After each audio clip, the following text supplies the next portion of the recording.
Welcome to the show. I'm JJ Flazanes, your host. Thank you for downloading today's episode. I love this conversation today, and it went in places I had no idea it was going to go, quite honestly. It was perfect divine guidance, perfect divine timing, and I'm bringing it to you now because I think it's also divine timing to publish it at this time. We're going to talk about cultivating internal knowing, and I'm bringing back Karen Newell. She is a co-founder of Sacred Acoustics, and she works with and is partnered with Dr. Eben Alexander, who is also coming back on the show. So before we get into today's interview and a little bit more about Karen, I wanted to tell you a couple little stories that came out of today's show that I didn't say during the show because I thought about it afterwards. And it has to do with cultivating internal knowing and what that means. And we could even call that intuition. We could call that basically increasing your psychic abilities, your powers of intuition and connectivity and picking up on different messages. And we also talk about animal telepathy and just telepathy in general in today's show. And because we were talking about things and things were coming up for me, it wasn't until after the fact that I remembered all these different stories that I had that actually were the same. Many times over the years, I have been interviewing healers and intuitives and clairvoyants and people with gifts. And I do remember feeling as if a lot of them would say, well, you can't really have my gifts because my gifts are my gifts and people are gifted or they're not gifted. And it's never really set well with me. While I do understand some people have talents that other people don't have in life, after learning all of the brain activity science and the neuroplasticity that's available in our brains, both from mind to matter, as well as the episode we did with Harville Hendrix way long ago called Your Relationship Explained, you take all of that science, the science literally of law of attraction, and I now understand a whole different level of how some people are built to have gifts. And I think some people can be trained. And that's what we talk about on today's show. And my proof of my evolution years ago, on this show today, we talk about animal telepathy. And I don't remember if it was Suki. She was a kitten that we got that ended up contracting a disease and dying, or if it was Luna when she first came into our lives. I think it was Suki. My ex-husband and I wanted to make sure Domino, my cat at the time, I still have Domino, she's my oldest cat, I wanted to make sure she felt my love for her. So I wanted to make sure I gave her my time. So at that time, I remember that I took a couple nights out of the week and I slept in the guest bedroom with Domino only. And I had the intention that I was going to cuddle with her and give her all my full attention. And I remember shutting the door and getting ready to go to bed and just spend the night with Domino. I remember her standing at the door, and I don't think she said anything, but I literally heard her say, "I'm okay, Mom. We can all sleep together." And I got up and I thought, okay. So I opened the door and we all went into the bedroom, and that was the first night the two cats slept in the bed with us. So I know that I heard her, and it doesn't happen all the time. I don't try to make that talent or skill better, but today's show actually helped me to understand that I could. And you know what? I'm going to, because I really need to be able to communicate with my animals a little bit better. And while I'll still ask healers and intuitives and clairvoyants and people whose abilities are stronger to help me when I can't do it, I do believe after today's show that I can learn to do it, and I will. And then more recently, so Dr. Eben Alexander's also been interviewed again. I have not released that show yet, and it was about healing. And by the end of the show, we talked about Anita Moorjani. Anita Moorjani wrote a book called Dying to Be Me. Anita had a situation where I believe she had stage 4 cancer, and I think she might have crossed over for a minute or two and then came back and was healed. Now, I'm simplifying the story. I do have the book, and I will have the book read, but I thought, oh, well, I know someone who knows Anita. She lives down the street. Let me see if she'll be on the show. So I reached out to Anita, and she was really busy. She was writing her 3rd book, and so the timing wasn't right. But I was feeling like, okay, I don't want to publish this show and talk about her book and her without having her on, and I feel she's so within reach. So I think I asked again, and again, I kind of got like a no. Well, I have a friend that works with her professionally and personally. They're really good friends. And over the weekend, we went to a fireworks event in Manhattan Beach, my very favorite fireworks event. And for those of you that follow me on Instagram, you'll see the pictures and the videos. And in fact, there's a picture there. And when my friend responded to me and said she was going to bring 2 other people on the Evite, I knew immediately. I had the picture in my head that she was bringing Anita and her husband. So later when she reached out to me and she let me know, hey, I'm bringing Anita, I said, I know. Like, I was super clear. And it was another confirmation that my gifts, my abilities continue to improve. Now, why do I think they continue to improve? Because I'm doing the work that we do at the live events, which, by the way, aren't going to happen again until 2021. So I know a lot of you think that you're going to come to one of my live events, but I don't know when the next one will be. And that's not a sales tactic. I'm very seriously telling you right now, I don't know that I'll do another live event, but this may be the last time we do Releasing What Weighs You Down, because new things are happening and we've done it now 2 other times. It's super powerful. And this coming January is our 3rd and most likely last time. So if you're someone who feels like you have gifts that need to be uncovered, you want to remove patterns and blocks that you have in relationship, that you have in money, that you have just in life in general, I'm begging you, please do what you can and be at this event, because it probably is the last time. But 2020 has such amazing, powerful goals for me personally that things are shifting and growing and evolving. And it's a great event. There is nothing more powerful than being with us live, doing those live clearing inherited emotional DNA clearings, learning how to do it yourself, doing the meditations, doing all of the things we're going to work on, all the brain activities to really stimulate new motor pathways, both for your muscles as well as for your emotions, to create this space to do exactly what we're talking about on this show today, which is cultivating internal knowing. Think about a sports team. A sports team is a high level of athlete that wants to get better at something. And so they practice. But they're involved in a high level commitment of practice. And so I just want you to think about some of the things that get offered to you on this show or just in life in general. If you're not in a high level practice of some kind, being held accountable and learning new things, then the default is you're just sort of waiting for something to happen, which is kind of victim mentality. So when you want to make a change, you actually have to do something about it. You have to get a little uncomfortable and you have to be a little vulnerable and put yourself out there in order for you to shift and grow. Otherwise, you just stay comfortably in your comfort zone. And all of the skills can be learned. I'm living proof. I loved this conversation today just because of that. It's literally the proof that, yes, I continue to evolve and my powers of intuition get stronger every year. Let's talk about Karen. Karen's the co-founder of Sacred Acoustics, and on the last show, she offered a free 20-minute binaural beat download that you can get at jjflazanes.com/sacred audio. Oh, and by the way, I forgot to mention, if you're interested in coming to Releasing What Weighs You Down, just email me, go to jjflazanes.com, go to releasingwhatweighsyoudown.com, message me somehow, and I can make sure you get that link. But it's releasingwhatweighsyoudown.com. So Karen Newell is an innovator in the emerging field of brainwave entrainment audio meditation. She's the co-founder of Sacred Acoustics and empowers others in their journeys of self-discovery. Using Sacred Acoustics recordings, she teaches how to connect to inner guidance, achieve inspiration, improve wellness, and develop intuition. In her search for answers to fundamental questions, it became clear that direct experience is crucial to full understanding.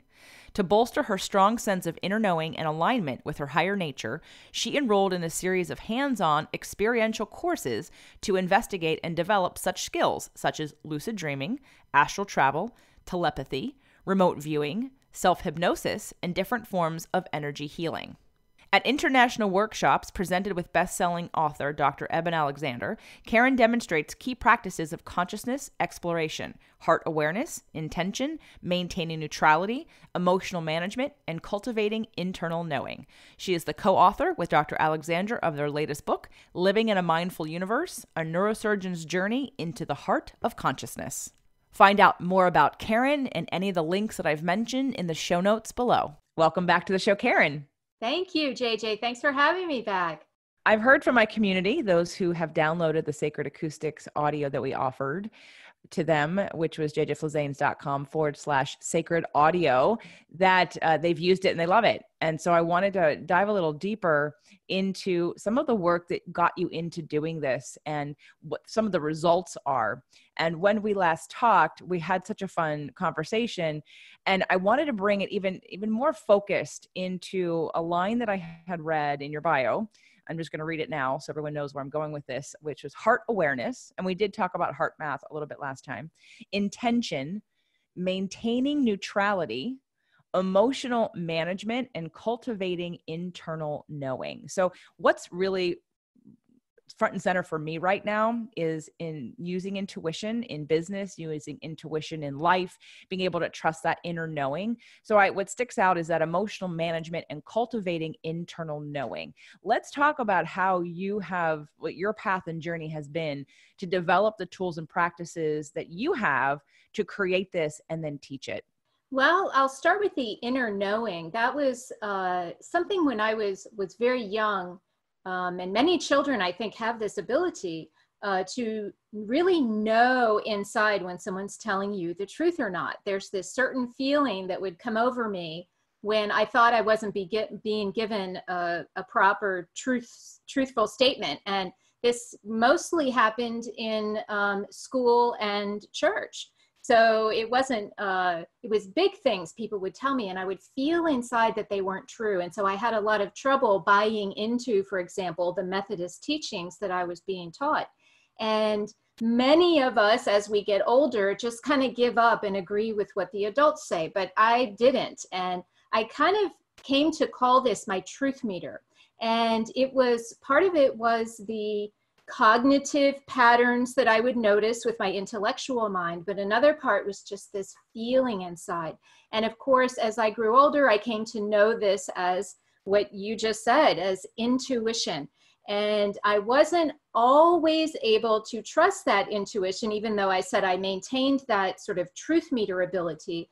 It was not easy to always agree with that intuitive knowing inside.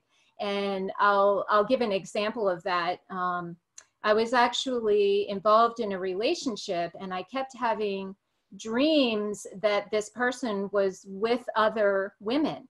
And I dismissed the dreams. I thought, oh, I'm just making all of this up. And then later I learned, yes, he had in fact been with a lot of other women. And yet I ignored that inner feeling. And so even though I say I maintained it since I was a child, I'm like everyone else, still trying to, those most important personal issues are sometimes the ones that we just can't recognize and follow our intuition.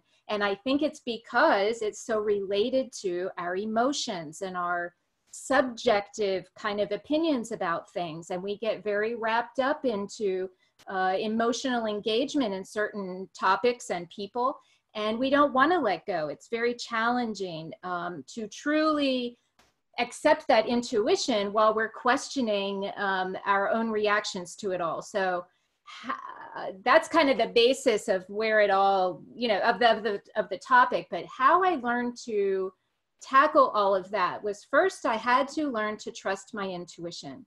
And one of the ways I did that was I started taking courses in animal communication, in remote viewing, anything that kind of taught telepathic sort of skills, how to get information from your mind, from your body, whatever it is. And this is what helped me learn that I did have these kind of telepathic abilities. You're taught when you take these kind of classes that we all have these abilities. No one is better or worse than the others, but some of us need to practice more. And so learning that I could understand what an animal was telling me was very useful. That sounds kind of strange, but I'll give you an example of that. When I was in one of my courses, I remember we were given a list of questions to ask the dogs. These dogs would come in with their owners, and then we could validate afterwards if our answers were correct. And so one of the questions that I asked this poodle was, are you happy with your life? And the answer I got was, I would like to have my bed by the window. And I thought that was very random. And yet when I explained that to the owner, she looked kind of happy and said, oh yes, well, our dog doesn't have a bed, but just yesterday we borrowed a bed from a friend to see if our dog would like to have a bed. And they placed it in front of a window where the dog stayed all day long looking out of the window where there was a playground with children playing. And so this to them was validation. Oh yes, very casually accepting, I guess we'll get a bed for our dog because they like it. And inside for me, it was, oh my God, I just got a message from a dog and understood it. And so the more I did these sorts of things, the more I started to learn I could trust my inner promptings. And remote viewing helped with that as well. Let's back up to this telepathic idea of being able to hear the dog and go through like the mechanics of that. So was it that you walk us through how that happens in terms of you come in, you talk with the dog, you don't talk with the dog, you pet the dog, you don't, you sit, you meditate, you look at the dog, you listen for ideas. Like, what does that look like? Yeah, well, here's how it was explained to me. What we were asked to do was to connect with the dogs with our heart. So you mentioned the heart earlier, and the heart kept coming up over and over when I would take these kind of classes. And so the teacher said, well, don't connect with your mind, connect with your heart. And so we would sit in front of the dogs. We didn't touch the dogs. They would just sit in front of us. And we were asked to connect with our hearts. Now, what does that mean exactly? No one really explained that to me, how you connect to an animal with your heart. And so I pretended. I just thought, well, my heart is connecting with the dog and that's how this works. And so that pretending, when I didn't understand the mechanics of it, really got me through it.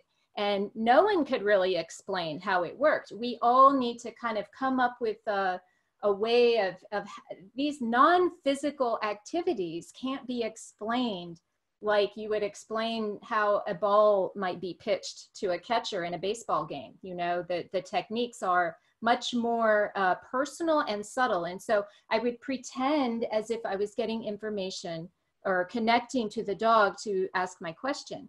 And when the information came back to me, it sort of just bubbled up into my mind like a thought. And then I was able to put words to it. But how amazing that it was, I want to have my bed by the window. That was quite a specific thing. Another dog, I asked the question, what's your favorite toy? And the answer was a blue ball. And of course, I thought that was a little more standard kind of dog answer that I might have made up in my head. But when I asked the owner about that one, she said, well, our dog doesn't have a favorite toy, but just yesterday he found a blue ball on a walk and he hasn't let go of it since. And so again, that was further validation. But this idea of pretending I'm connecting, this pretending is very powerful because this is how we engage our non-physical energy part of ourselves, by creating that sort of mental intention and acting as if we're going through those motions. And so that was how it worked. And the information came to me, I stated it out loud, and then it was validated. So from all that I've been learning and researching, when you're talking about you're connecting, we teach cord cutting in the workshops that we do with releasing what weighs you down, one of the aspects of one of the energetic healing techniques. And so also thinking about energy fields, like when you said connect with the dog's heart, or make a heart connection. I guess for me, the idea of, and I know the word pretending, because it's going to be different for everyone, how you actually use your energy field more specifically to, again, achieve that. I'm thinking of like auras connecting and inviting somebody in energetically from like an energy field. So I'm sure you've seen The Secret, correct? The movie. I know of it. Yes. Well, what I loved about what they did with vibration is they made it physical. Like you could see like a wave of energy in when you had a thought, and how it was like it penetrated the earth, so to speak, and everything around you. I thought that giving it form was super powerful. And so for me, when I think of an energy field that I have around me, everybody's energy field, a dog's energy field, I think of those things sort of coming together in that bubble, if you will. So it's just fascinating, because as you're talking about pretending and what that might look like or feel like to you, this is what was coming to me. Now I want to know, when you got that information, did it come across as a picture in your mind, or were they words? In my case, it comes across as words, as a thought concept, not an image. It may be that, dogs don't have words, don't have a linguistic center. So it may be that they were just sending me their feeling experience of it, and my mind interpreted it into words, not from an image, but from a thought. But when you mention this energy field, something that I learned after I took all of these animal communication courses was about the electromagnetic field that emanates from the heart. And it actually comes out of the heart math. This is the heart math research that you referred to. And this electromagnetic field emits from the heart, and it expands and contracts based on your emotional state. It actually it expands rather large out around your body, at least 3 feet.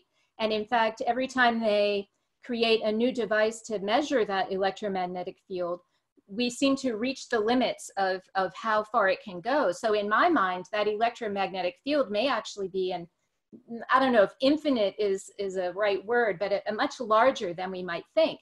Now, I have to say that it's always pointed out to me I know it's very useful to have that model, physical model, and that's been very useful to me, this electromagnetic field idea, like you were talking about with the thought waves. But one thing that is important to remember is that this intuitive connection can happen with people from all the way around the world. It is not limited by distance. And so I don't want the listeners to get confused and think that we're imagining that something might physically emanate from my body to someone completely all the way around the world. But it is very useful to think of that when you're sitting across from a person, or when you're sitting across from a dog. And in fact, they have discovered that the electromagnetic field of one person does actually affect the people around you.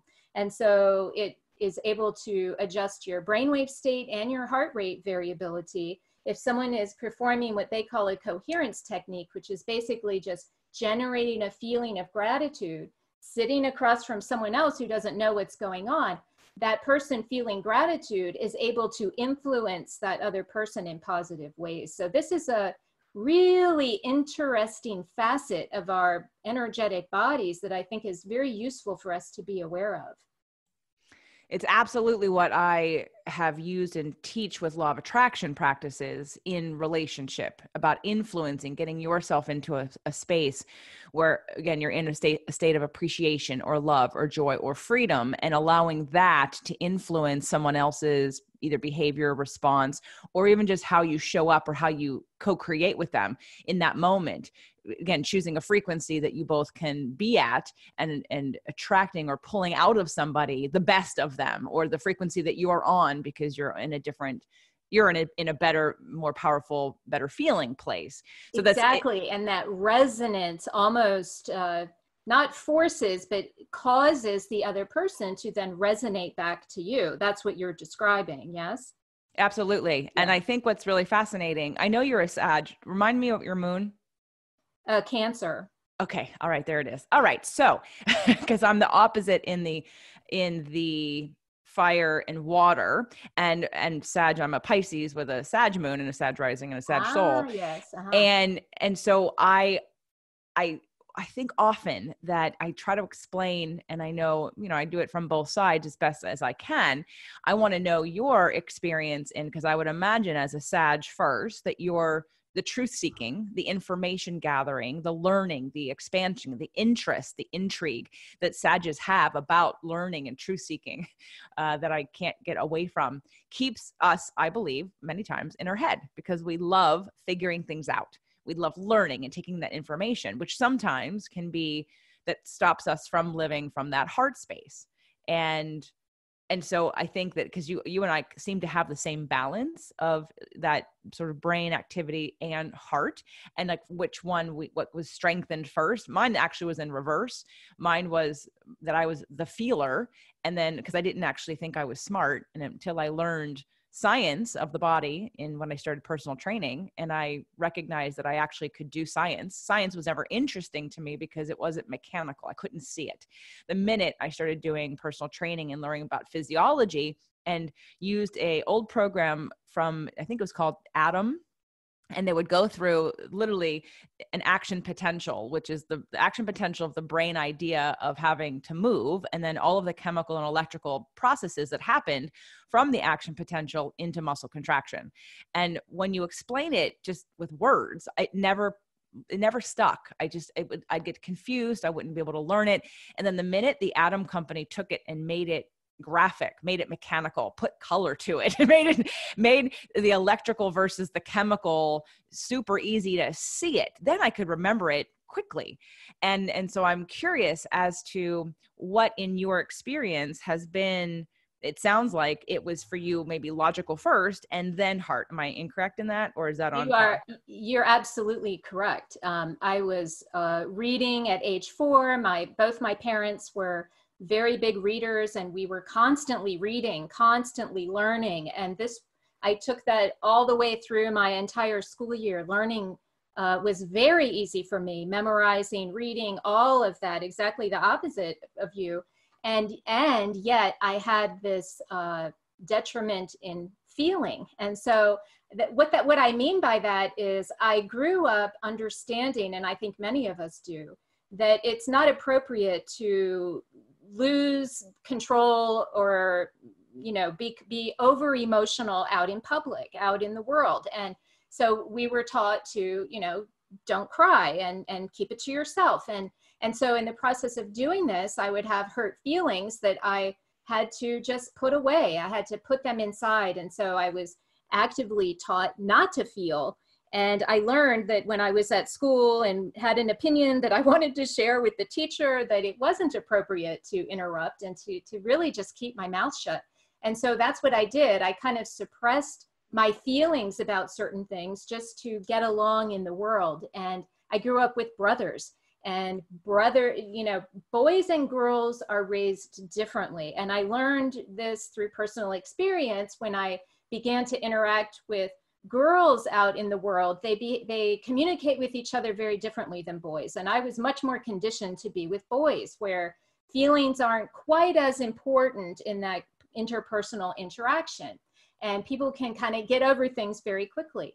But as I got older, I realized that suppressing my emotions was really a detriment to my very being, because when I first wanted to learn how to generate feelings of gratitude, I didn't know how. I remembered what it felt like, but I could never generate it on my own, just at will. And so I had to practice and learn how to do that. Similar to you finding a technique that, where you were able to learn more readily, I had to actually practice generating these kinds of feelings. I was used to reacting in situations and feeling emotional when something external would trigger me, but I didn't have the ability to really manage my emotions more consciously. And that's what I had to learn how to do. So yes, just like, the logical learning came very easy to me. The emotional learning was a little more tricky. And of course, I'm a work in progress like everybody else. I still have my reactive moments, but I've learned through different forms of meditation to identify with what I call the inner observer. That's the part of you, some people call it the witness, but it's the part of you when you're meditating that notices when your mind starts to wander. It's another part of you that really has no emotional reactiveness. It's a neutral part of you. And I've learned to hold that perspective in meditation, and then in my daily life, when I'm in a conflict, I can kind of turn that perspective on potentially simultaneously while I'm having a conflict. And that neutral observer from that bigger perspective will kick in and suggest in my mind that maybe if I changed my behavior, I might diffuse the situation. And that's exactly how it's worked. So it's very useful to learn not only to feel, but also to maintain that neutrality. And that's what I mean by emotional management. So using meditation, intuition, and this inner observer to take a different assessment, take a different perspective in the moment. Yes, exactly. So for example, if I'm in a conflict with my daughter, and all I'm thinking about in that moment is I need to tell her, the way things work. You know how that is when you're a parent. But when the inner observer kicks in, you can get this other perspective of, oh, if this is what she needs to hear in order to turn her around, and if I can only say that, then the conversation will turn. And that's exactly what happens. It's a much different way of managing a conflict than I maybe had done, 10, 20 years ago. The definition of emotional management has been, I mean, it sounds like a very easy term to understand, but the application of it changes depending on what perspective you have and how you're using it. So I was curious, and I'm glad you explained that, in terms of using that inner observer along with being able to pull back and then use your intuition to maybe do something differently. Because I've done a show on emotional management from a therapeutic perspective, from a therapy perspective. And I would even take it another direction also, and add another element to it of the understanding. I'm taking a body of work right now and I'm refining it to, and I don't even know what to call it. Emotional management is not it, but to me, it's like the truth of emotions from both that logical as well as heart space. And so to kind of circle back around to that place where a lot of us are really in our heads way too much and we're not feeling. And so you just mentioned being a work in progress, as we all are, but really over identifying in a way with the men and not really tapping into that feminine power that we all have. Even if you're a man, you have feminine power. And even if you're a woman, you have masculine power, but your masculine sounds dominant. And as a Sag, I would imagine that would be the case. It is for me. And it hasn't always been that way, because as a Pisces, I was extremely emotional. Didn't realize I was a victim though, until I moved to California. And my first coach introduced me to the law of attraction. And when I heard Abraham say, "You are the creator of your own reality," that was the moment in which I understood that I could change what I didn't like and that I was the one attracting it. So from that point on, it was the uncovering of the thought processes I had before versus now, and being able to balance really that mental and emotional aspect. Because too many people think law of attraction and frequency and vibration is about your mind. And we know it's really about your emotions, and it's how the two come together. So first I want to talk about if there's any place in your life that you noticed detriment or conflict or contrast, or, any pain or disease, things that maybe kept manifesting because of the lack of connection to the emotions. Did you have any challenges that kept presenting themselves that said, this is a feeling situation, we really need you? I mean, it could be just as simple as conversations with your daughter, it sounds like. Well, I do have a very poignant example, actually. When I was 7 years old, my parents decided to get divorced. My father had been in Vietnam for 2 terms, 2 years, and they just, weren't getting along, and it was a amicable divorce. They did it in a very friendly way. There was no fighting, but it became clear that with all the time apart, they weren't going to stay together. And so they asked me and my 2 brothers, we were all close in age, but I was 7. They asked who would we wish to live with, which I thought was a big question to ask a 7-year-old, to choose a parent. But for me, it was very simple, because my father had not been there. I said, well, of course I'm going to choose my mother. I don't feel like I know my father. And I decided in that moment, I don't need my father. And in reality, I learned much, much later that what I really felt was abandoned by him. And my defense mechanism was to declare that I didn't need him. And so we all know that at age 7, when you're forming relationships with your parents, it can have a big influence on how you deal in relationships later in life. And I was no exception. And so what happened was, when I engaged in romantic relationships with men, and they didn't quite meet up to my expectations, I decided it didn't matter, that I could still be with them, but that I didn't need to be loved by them, that I would be just fine on my own. I was very independent. That's another Sagittarian quality, but it was also very much reinforced by the way I was raised. And so in relationship, I was so independent that inside, I didn't think I needed to be loved by anyone, but that I could still have relationships. And of course, I had 2 failed marriages, and they both related to selecting people that, as you said, met my internal expectation of not being really loved properly and really kind of being emotionally abandoned. And so once I figured that out and got out of that last relationship, it's impossible for something like that to ever happen again, because I've changed my inner way of being. And so as you say, when you change yourself, it changes everything around you.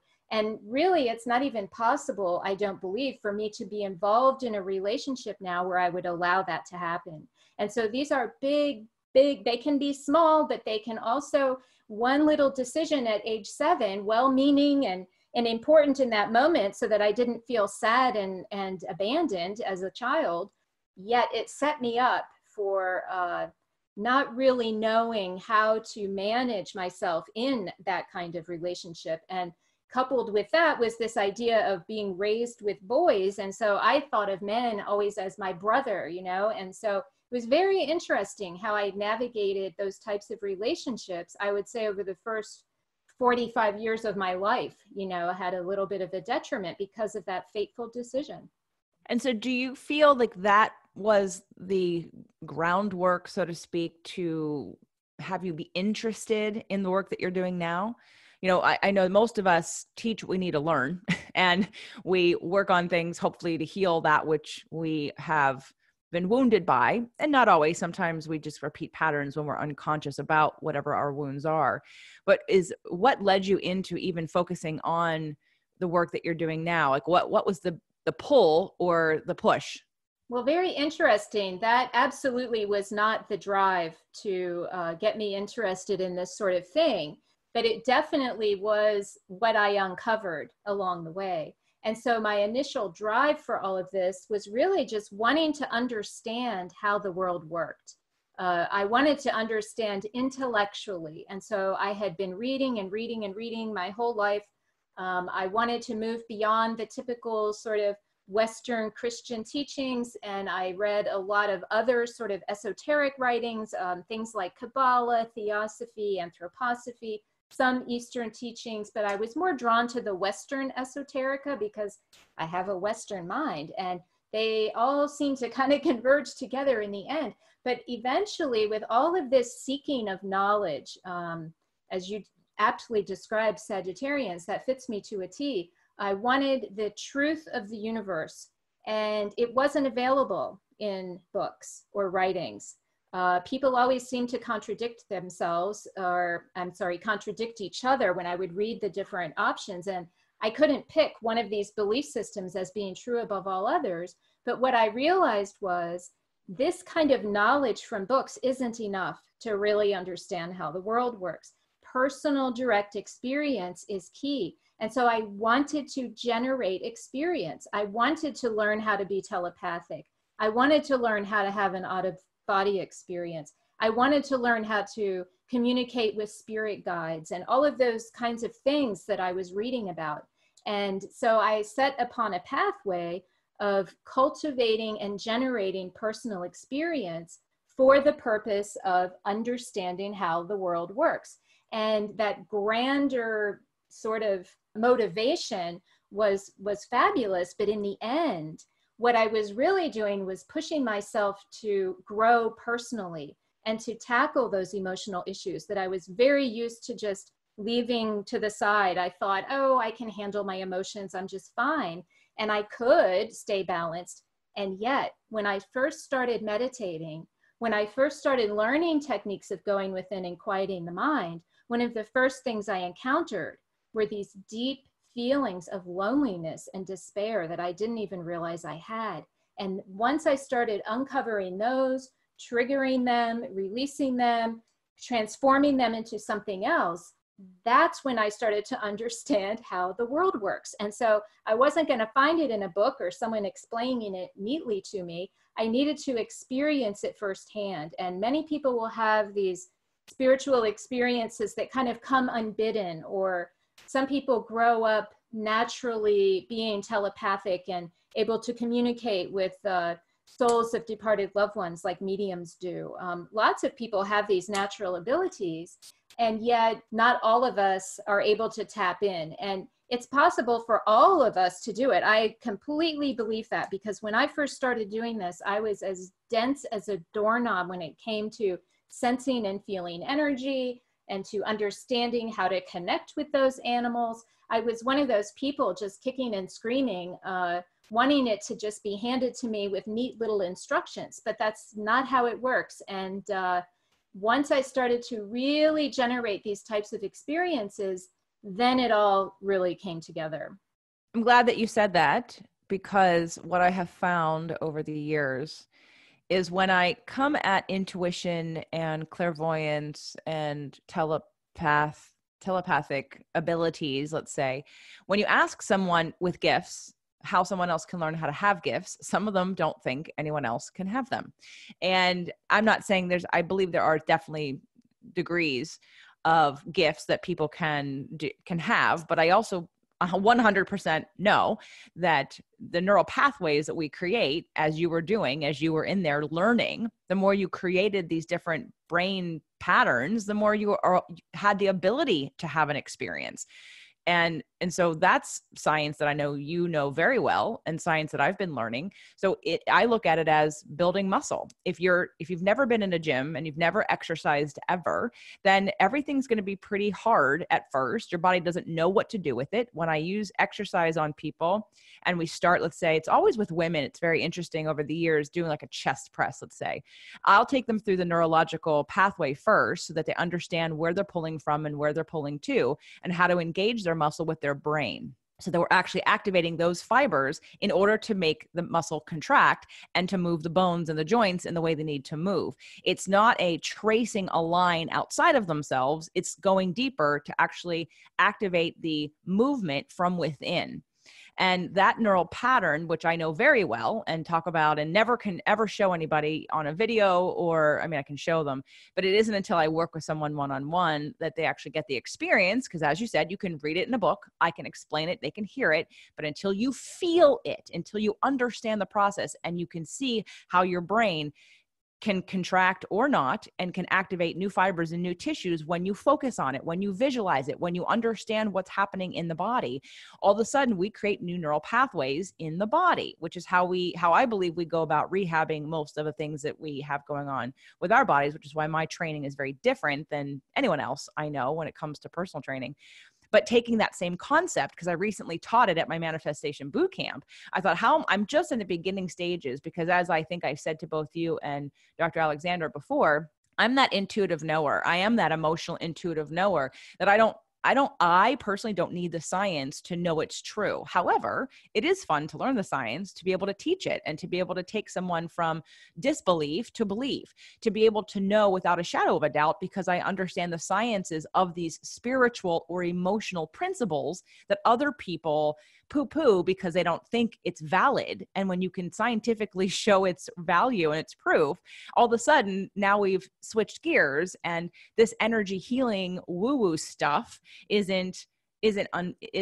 science. And that's what I love about that. So taking that, being able to learn, to be able to open up and again, stimulate parts of the brain that before were dormant and now can experience these other healing and energetic modalities that the majority of people don't know how to do and think are so different from who they are. I love knowing and I love hearing that you said that, you worked hard at it and you can do it, which means all of us can. And I think it's just a shift in perspective and understanding on, it's not that everyone in the world who is clairvoyant or clairsentient, then we move into that whole conversation of, for the ones that are the feelers first, because I have a lot of friends that are very gifted, but on one hand, while they're spiritually gifted and connect in those realms faster than I can, on the mental plane, they don't have the same understanding or observer perspective or ability to problem solve their issues because they feel them so much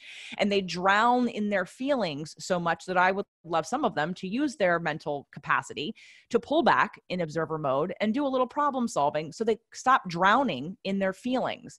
So that's why this conversation is really morphed into something beautiful, because I think you and I represent this very beautifully, the dichotomy and the balance of how much brain activity, how much mental activity versus how much emotional and physiological activity are we using on a day-to-day basis to have emotional management, to use our intuition, to have knowing and a deep knowing. Because too often, especially on a show like mine and in a podcast situation, people are listening, they're driving, they're using their brain and their bodies to take in this information and assess how they feel about it, if it resonates, if they think it's true, what they will do about it.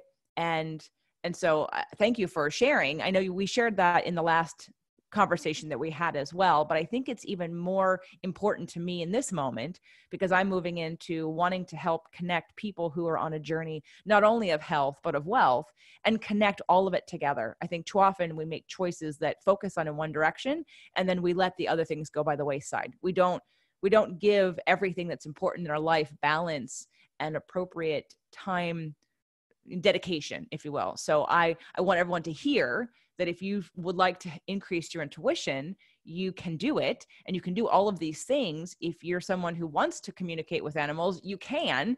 Maybe you're so far from it, but Karen is giving you the proof that it is possible. And I know that the work that you're doing also can help bridge that gap to help people get there. So why don't we talk about Sacred Acoustics? Right. The sound was another key for me, along with what I say is heart awareness. But sound was absolutely critical at helping me to get behind the idea that I actually could meditate. That word meditate for me was a very challenging word, because when I thought of meditation, I would think of, Tibetan monks sitting in caves who were dedicated to this 24/7. And I just couldn't imagine putting that kind of effort in, because I had a job and a child to raise and all of this. And so meditation was scary to me. And when I would, in my community, sort of seek out ways to learn how to do it, it usually involved, a Buddhist community or something like that, which really intimidated me, because I didn't want to have to adopt some large belief system just to, learn this ability. And so I would do it on my own, and I would just follow the general meditation advice to close your eyes and focus on your breath. And then when you notice your mind is wandering, return your attention to the breath. And so I would do this, and I would set the alarm for 10 minutes, and I would think an hour had gone by, and I'd squeeze open my eye and maybe only 2 minutes had passed. And it was really challenging to sit still. But when I started adding certain sounds to that routine, it became much, much easier. And these are specific sounds. At first, it was things like crystal bowls and brass bowls, or tuning forks or gongs, sounds like that kind of just have this one sort of resonant tone that makes kind of like a wah, wah, wah sound.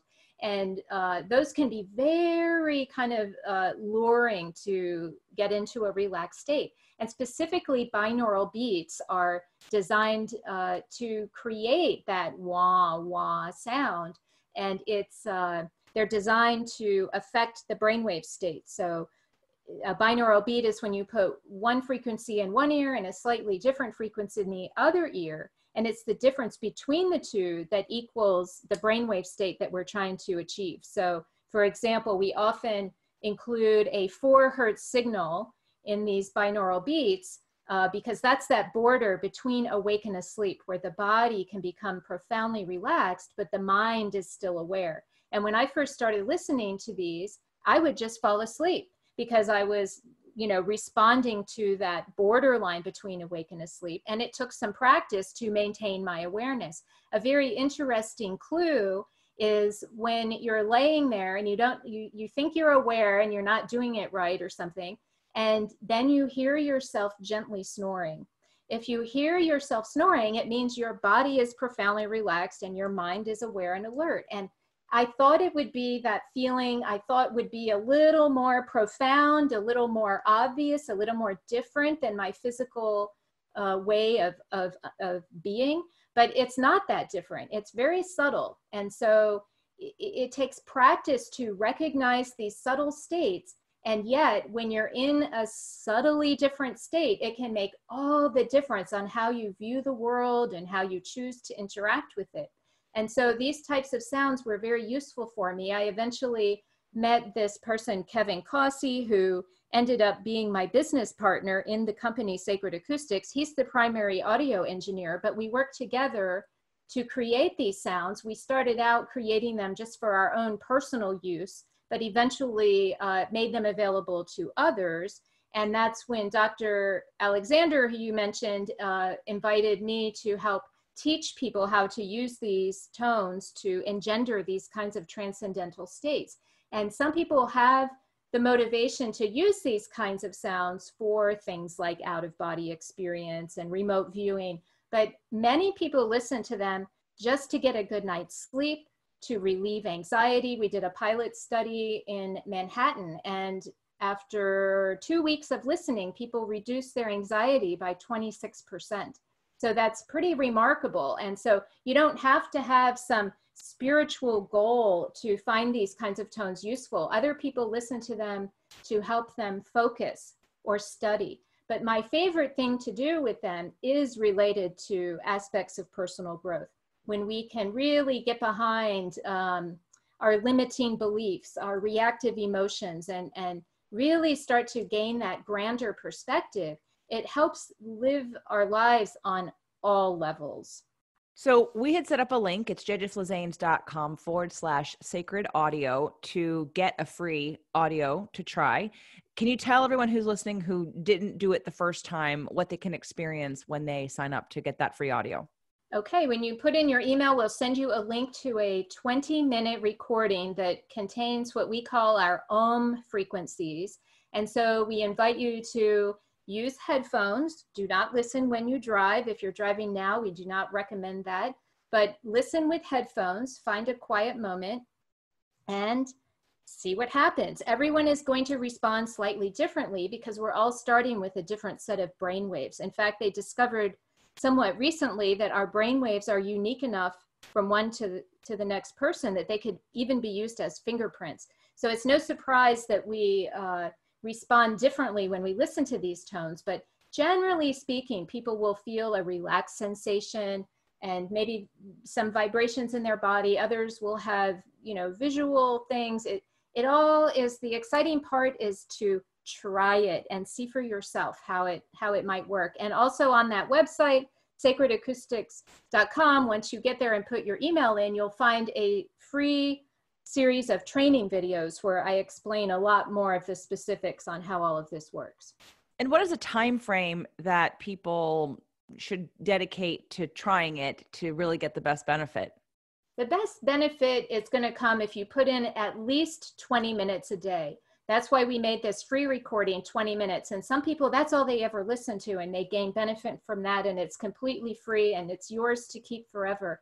If you want to have deeper experiences, listening for longer or applying other types of meditative techniques can be useful. Some people think if they're not doing it every day, that it's just not going to do anything for them. But absolutely, if you can only take time to do it once a week, there will still be benefits. And people stop and start, and there's always cumulative benefits each time you pick it up again.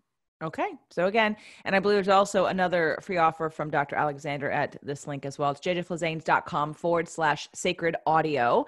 And you can have access to both of those.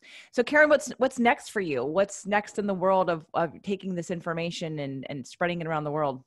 Well, we have, Eben and I have, that's Dr. Alexander. He and I have created a new site that just went live earlier this month called innersanctumcenter.com.